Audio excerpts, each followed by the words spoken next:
Chapter 7. After this, Jesus went around in Galilee. He did not want to go about in Judea because the Jewish leaders there were looking for a way to kill him. But when the Jewish Festival of Tabernacles was near, Jesus' brothers said to him, "Leave Galilee and go to Judea, so that your disciples there may see the works you do. No one who wants to become a public figure acts in secret. Since you are doing these things, show yourself to the world." For even his own brothers did not believe in him. Therefore Jesus told them, "My time is not yet here. For you, any time will do. The world cannot hate you, but it hates me, because I testify that its works are evil. You go to the festival. I am not going up to this festival, because my time has not yet fully come." After he had said this, he stayed in Galilee. However, after his brothers had left for the festival, he went also, not publicly, but in secret. Now at the festival, the Jewish leaders were watching for Jesus and asking, "Where is he?" Among the crowds, there was widespread whispering about him. Some said, "He is a good man." Others replied, "No, he deceives the people." But no one would say anything publicly about him for fear of the leaders. Not until halfway through the festival did Jesus go up to the temple courts and begin to teach. The Jews there were amazed and asked, "How did this man get such learning without having been taught?" Jesus answered, "My teaching is not my own. It comes from the one who sent me.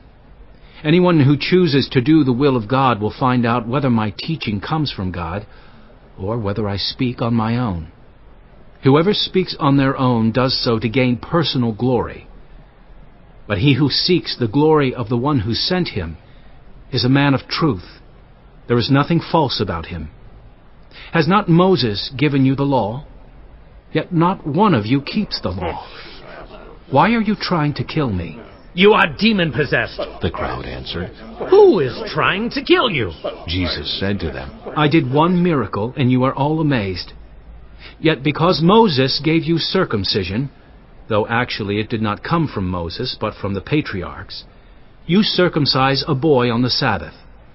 Now, if a boy can be circumcised on the Sabbath so that the law of Moses may not be broken, why are you angry with me for healing a man's whole body on the Sabbath? Stop judging by mere appearances, but instead judge correctly." At that point, some of the people of Jerusalem began to ask, "Isn't this the man they are trying to kill? Here he is, speaking publicly, and they are not saying a word to him. Have the authorities really concluded that he is the Messiah? But we know where this man is from. When the Messiah comes, no one will know where he is from." Then Jesus, still teaching in the temple courts, cried out, "Yes, you know me, and you know where I am from. I am not here on my own authority, but he who sent me is true. You do not know him, but I know him, because I am from him, and he sent me." At this they tried to seize him, but no one laid a hand on him, because his hour had not yet come. Still, many in the crowd believed in him. They said, "When the Messiah comes, will he perform more signs than this man?" The Pharisees heard the crowd whispering such things about him. Then the chief priests and the Pharisees sent temple guards to arrest him. Jesus said, "I am with you for only a short time, and then I am going to the one who sent me. You will look for me, but you will not find me, and where I am, you cannot come." The Jews said to one another, "Where does this man intend to go that we cannot find him? Will he go where our people live scattered among the Greeks and teach the Greeks? What did he mean when he said, 'You will look for me, but you will not find me,' and 'Where I am, you cannot come'?" On the last and greatest day of the festival, Jesus stood and said in a loud voice, "Let anyone who is thirsty come to me and drink.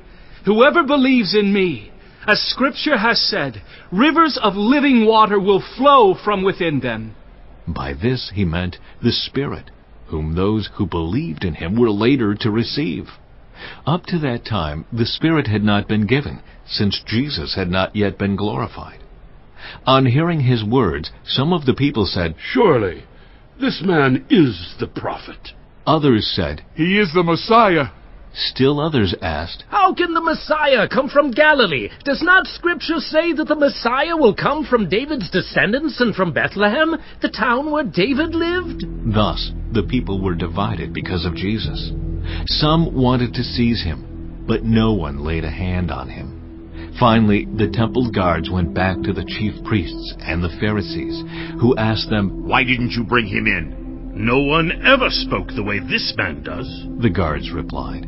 You mean he has deceived you also? The Pharisees retorted.